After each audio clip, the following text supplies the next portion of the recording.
पिता भगवान का भजन करे तो अपने भाग्य और पुत्र के भी भाग्य को बदल कर जैसा चाहे वैसा कर सकता है। वो तो आएगा अपने ही कर्मों से, पर उसमें दुख और सुख का अनुभव तुम्हारे कर्म उसमें सम्मिलित होंगे। अगर आपने पूर्व में जो जीव पुत्र रूप में आ रहा है उसके साथ अभद्र कर्म किए हैं, तो आकर के जीवन भर आपको जलाएगा, आपको दुख देगा। और आपने भद्र माने मंगलमय कर्म किए हैं तो जीव पुत्र बन के आएगा, तुम्हें सुख प्रदान करेगा। अब यदि समय भजन कर लो भगवान का, तो तुम उसके भी भाग्य को बदल सकते हो और अपने भी भाग्य को बदल सकते हो। ये भजन ही एक ऐसा कर्म है जो सब सुधार देता है। मार्कंडेय ऋषि के पिता महाराज मृकंड ने देखा, बहुत ज्योतिषाचार्य थे, कि 5 वर्ष में मेरे पुत्र की आयु खत्म है, मर जाएगा। बड़ी चिंता हुई कि जीवन भर भजन करते रहे, तपस्या की। पहले प्राय हम सब ऋषियों की ही संतान है, रहते गृहस्थ में थे पर पूर्ण ऋषि तपस्वी मुनियों की तरह हम सब ऋषियों की संतान है।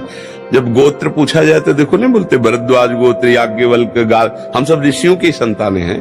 हाँ, तो उन्होंने लगा कि कैसे क्या कर सकते हैं कि 5 वर्ष के बाद एक बालक जीवित बना रहे।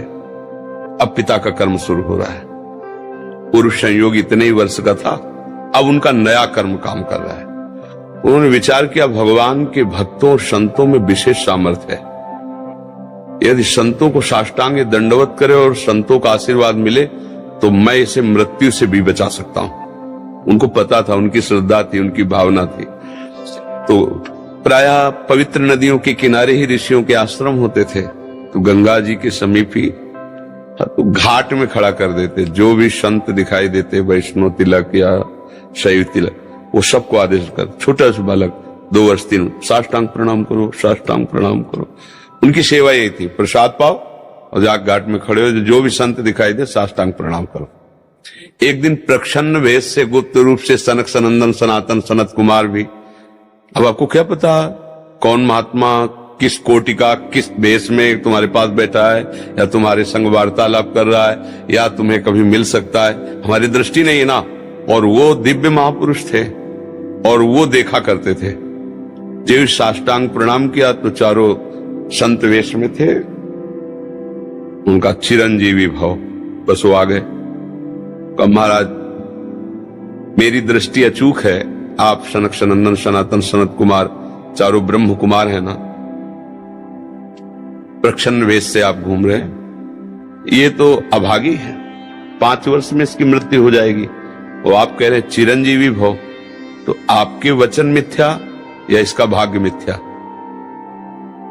इसी बात में बैठे थे कि कोई ना कोई महापुरुष जब फंसेगा तो ये भाग्य को मिटा सकता है, साधारण थोड़ी मिटा पाता है, महापुरुष ही मिटा पाता है, उसमें सामर्थ्य होती है। तो उनका ठीक है, चिरंजीवी तो रहेगा ही। तुम्हारी ज्योतिष से तुमको पता है किस मिनट में किस सेकंड में मृत्यु होगी। उस दिन प्रातः से लेकर के और मृत्यु समय तक भगवान शिव के मंदिर में शिव का आलिंगन करके इसे बैठा लेना, बस फिर और हम देख लेंगे। ऐसा ही किया। चारों ब्रह्म कुमार दरवाजे पे खड़े हो गए।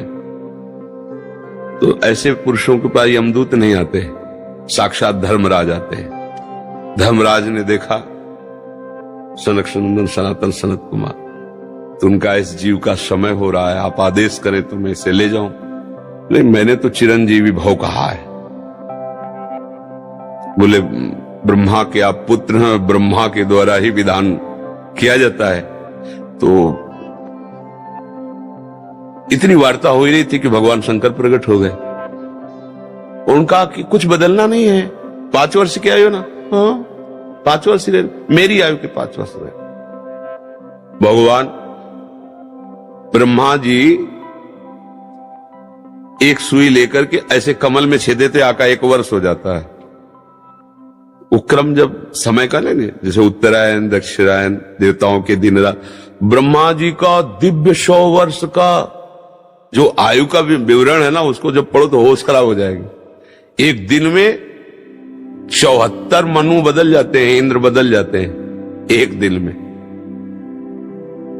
और भगवान का समय, वो जो ब्रह्मा जी का समय, निमेष, पलक झपकना, इतने ब्रह्मा की पूरी आयु हो गई।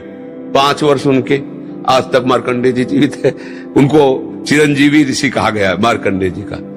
अगर पिता भगवान का भजन करे तो अपने भाग्य और पुत्र के भी भाग्य को बदल कर जैसा चाहे वैसा कर सकता है। भावी मेट सके त्रिपुरारी। अगर भजन बल है तो फिर आनंद ही आनंद है, नहीं तो दोनों के कर्म संयोग से ही संयोग बनता है। तो मान लो पुत्र रूप में आ रहा है, अभी हमारा आपका पूर्व जन्म का कोई संयोग तो आपको देखते ही चिढ़ पैदा हो जाएगी। आप ऐसे वचन बोलेंगे कि मेरा हृदय जलने लगे, ये आदमी क्यों आया हमारे सामने? वो हमारा कर्म है जो आपको भी जला रहा है, मेरे को भी जला रहा है, दोनों में द्वेष पैदा कर रहा है। और अगर अच्छा देखते ही ऐसा लगा कि मानो हमने बहुत समय से अपने प्रियजन को बाद में देख, ऐसा लगता है ये तो हमारी बहुत प्रिय, और देखकर आनंद है, आप जाओगे खुशी हुई, हमारा खुशी हुई, क्या हुआ? कर्म ही सबको दुख सुख देता है और कुछ नहीं। अगर कर्म को कोई मिटा सकता है तो भगवान का भजन मिटा सकता है, दूसरा नहीं। खूब प्रभु का आश्रय लेकर के उनकी लीला गायन करो, नाम जप करो, सब ठीक हो जाएगा। और गर्भस्थ शिशु को भगवत चर्चा सुनानी चाहिए, उससे प्रभाव पड़ता है। जैसे माँ गर्भवती है तो चाहिए कि स्वयं स्वाध्याय करे, या फिर परिवार के जन कथा कह रहे हो, चुपचाप शांति से बैठ के सुने और नाम जप करे, तो गर्भस्थ शिशु पर उसका प्रभाव पड़ता है। जैसे प्रहलाद जी जब कयाधु जी के गर्भ में थे तो नारद जी अपने आश्रम में लेकर के उनको भी भगवत चर्चा भक्ति का उपदेश किया। तो ऐसे महान भागवत 5 वर्ष में विश्व विजेता हिरण्यकश्यप को परास्त कर दिया। 5 वर्ष की आयु प्रहलाद जी की है और विश्व शक्ति संपन्न हिरण्यकश्यप परास्त कर दिया। अभिमन्यु जी गर्भ में ही थे, चक्रव्यूह का वेदन की क्रिया बताई तो 6 द्वार वेदने की क्रिया तक वो जगती रही, 7वें वर्ष हो गई तो फिर वो, मतलब गर्भस्थ शिशु पर बाहरी चर्चा का प्रभाव पड़ता है, बाहरी आचरण का प्रभाव पड़ता है। यदि हम नाम कीर्तन, भगवत चर्चा, भगवत कथा वार्ता, तो उसमें भक्ति का अंकुरण हो जाएगा, गर्भस्थ शिशु में उसका प्रभाव पड़ जाएगा। दो से मिलकर बना है, कुछ गुण है और कुछ दोष हैं। हमें क्या करना है? गुण स्वीकार करना है, हंस बुद्धि रखनी। जैसे दूध और पानी मिला के रखो तो हंस पानी छोड़ देगा, दूध स्वीकार करेगा। हमें गुण बुद्धि रखनी। जैसे किसी का नाम रखा है कृष्ण कुमार, राम कुमार, तो हम राम कुमार राम कुमार राम कुमार, बहुत बार किसी का अलग अलग, भाई बहुत से भगवान नामों को माधव, केशव, गोविंद ऐसे नाम रखे गए ना, अरे गोविंद, ये ओरे संबोधन तो हम व्यक्ति को कर रहे हैं, लेकिन उसमें जो गोविंद नाम निकल रहा है वो सच्चिदानंदमय है, वो हमारा मंगल करेगा, अमंगल नहीं कर सकता। भाव कुभाव, अगर हम गाली देते तो कुभाव हुआ ना, भाव कुभाव अनख आलसहु, नाम जपत मंगल दिशि दशहु। किसी भी भाव से कैसे भी नाम उच्चारण हो जाए मंगल हो जाता है। हमें गुण देखना है। हाँ, आपको ज्ञान है तो अब आप जिसका गोविंद नाम हो, कृष्ण नाम हो, केशव नाम हो, तो आप अभद्रवाणी आप मत बोलिए। अगर कोई बोल रहा है तो उसकी अभद्रता पर ध्यान न देकर उस नाम की महिमा पर आ जाइए।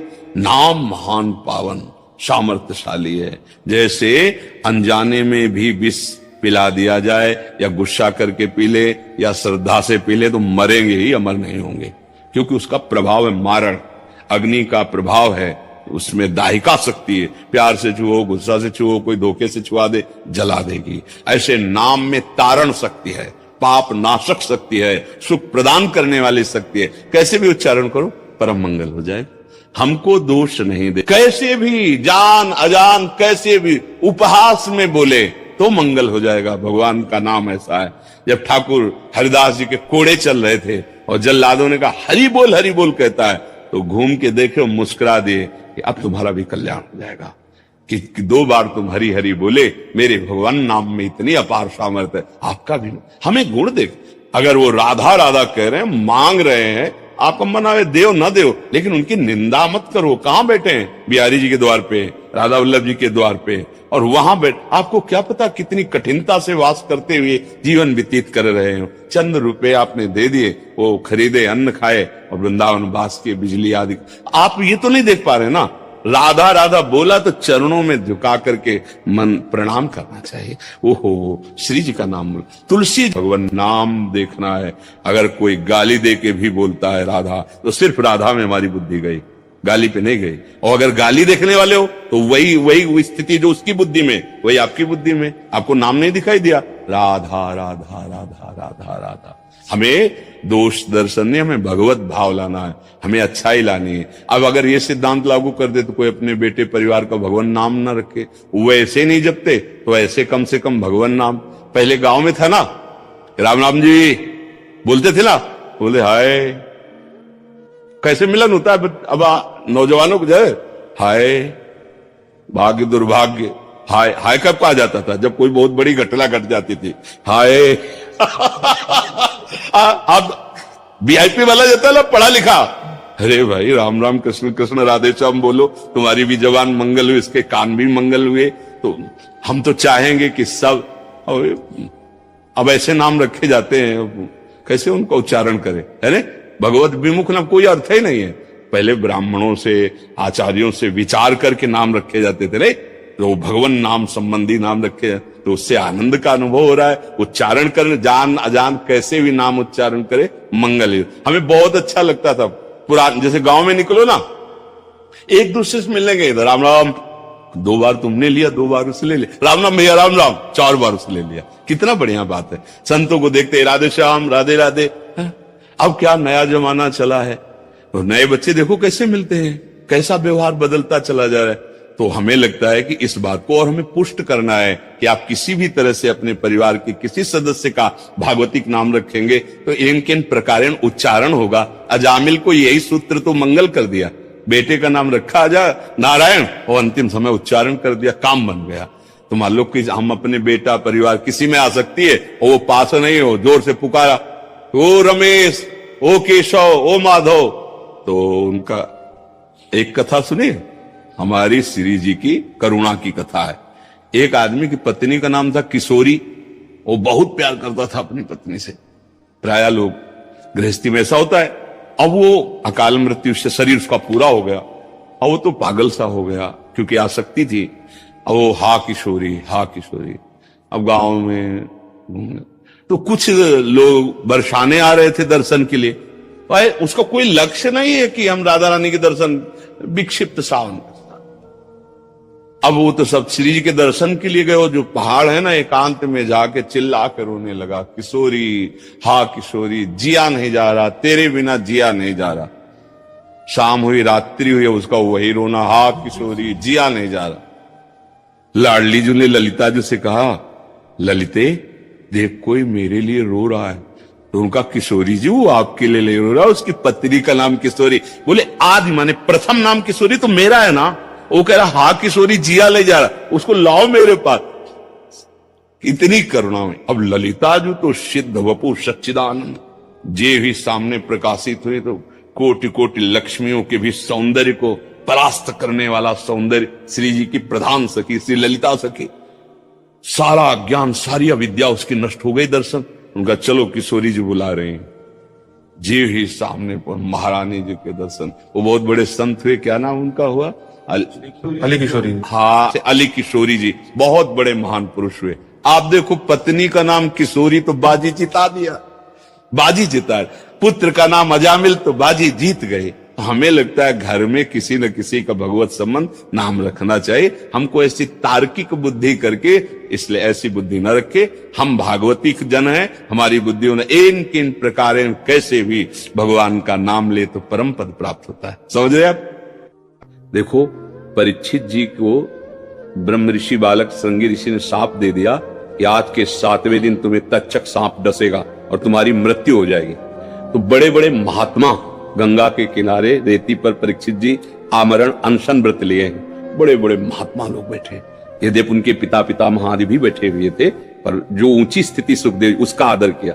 और 7 दिन भगवत चर्चा हुई, पर उन्होंने बचाया नहीं कि जाओ मैं तुम्हारे सांप को मिथ्या कर, ऐसा नहीं कहा, भागवत सुनाई।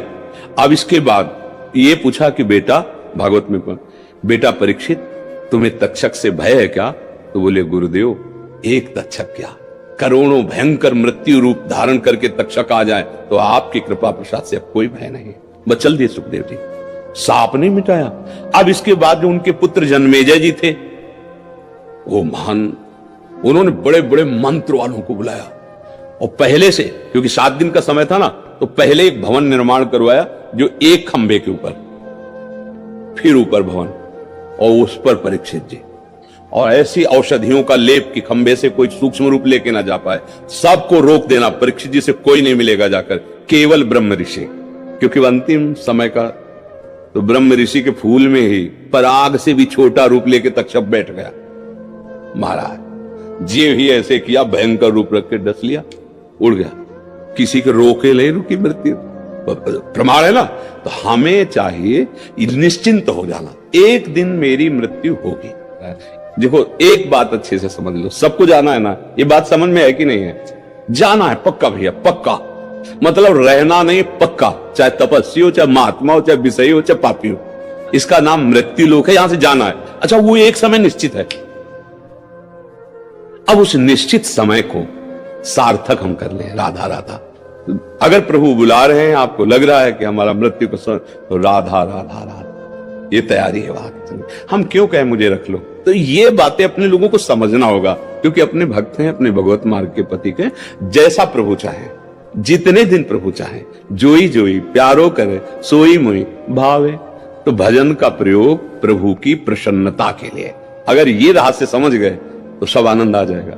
दुख सुख से ऊपर उठो और अखंड आनंद, अखंड प्रसन्नता, यही तो मांग है यार, कभी दुख ना मिले। वो स्थान भगवान के चरणारविंद है, वहां तक पहुंचने के लिए शरणागति और नाम जप, इसी से हो जाता है।